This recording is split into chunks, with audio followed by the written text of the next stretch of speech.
Though the backlog of regular unemployment claims filed before August 1st has reportedly been eliminated, there are still more than 26,000 newer claims that have been pending for more than 8 weeks. 16,000 remain in PUA, but DETR says they think all of those are fake.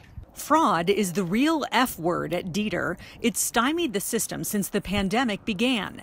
DETR says more applications have been filed than there are people in the state's workforce, meaning hundreds of thousands of fake claims. The fraud that is being seen in unemployment offices is not claimants fudging, trying to get an extra week of benefits, but criminals who have your name, address, Social Security number, and date of birth, and who are filing claims in real people's names. DETR says identities are being stolen on a massive level across the country and sold on the dark web. This heat map shows most fraudulent claims are coming from Europe. Last week, Nevada received far more initial PUA claims than any other state in the country. 80,000 were filed on Sunday alone.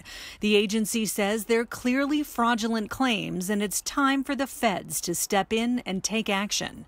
And so the amount of time having to be spent on these cases one by one is truly a problem. And I'm very hopeful that the Department of Justice and that the FBI cyber task investigators are going to begin taking a larger role, because the same criminal networks are targeting every state. The strike force issued its final report after 5 months of analyzing DETR's difficulties. Officials don't know how much money has been paid to fraudsters, but they have created ways to combat them. So while much still needs to be done to keep one step ahead of these criminal rings, DETR is no longer stalled by these criminal networks. Leadership, or the lack thereof, is another issue the strike force identified. Save for one contract employee, key leadership positions in the department and the division were either filled with inexperienced leaders or vacant. You can't run an operation in crisis without steady, accomplished leadership at the helm. Every leadership position has now been filled, but DETR also didn't have enough staff to process claims. And despite continually adding more, it's still not enough, which will come as no surprise to anyone who's had trouble getting benefits or just getting through the phone lines. The response times have gotten better. They are still not where they need to be. The state and the agency were hit with unemployment numbers that have never been seen by any state ever. As each backlog milestone is broken, more claims continue to pile up. We do have a few more, probably weeks or months, to get current. As 13 Investigates has reported, DETR's slow, outdated computer system needs to be modernized and replaced. It relies on complex forms and confusing terms, with claimants not getting enough updates. It's expected to be replaced in the next 3 years.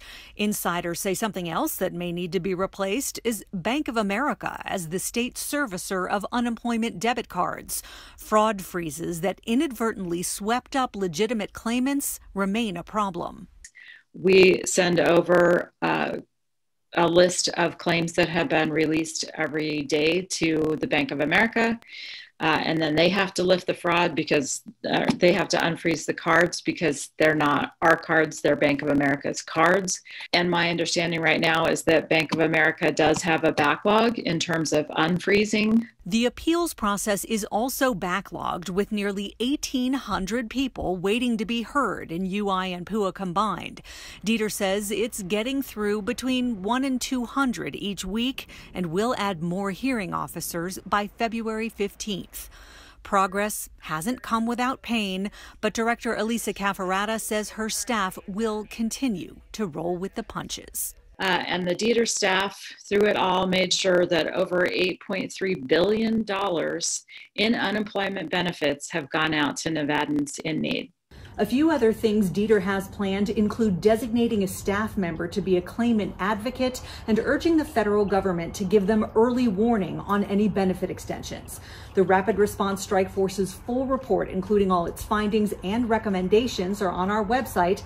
Just go to ktnv.com and click on this story. Darcy Spears, 13 Investigates.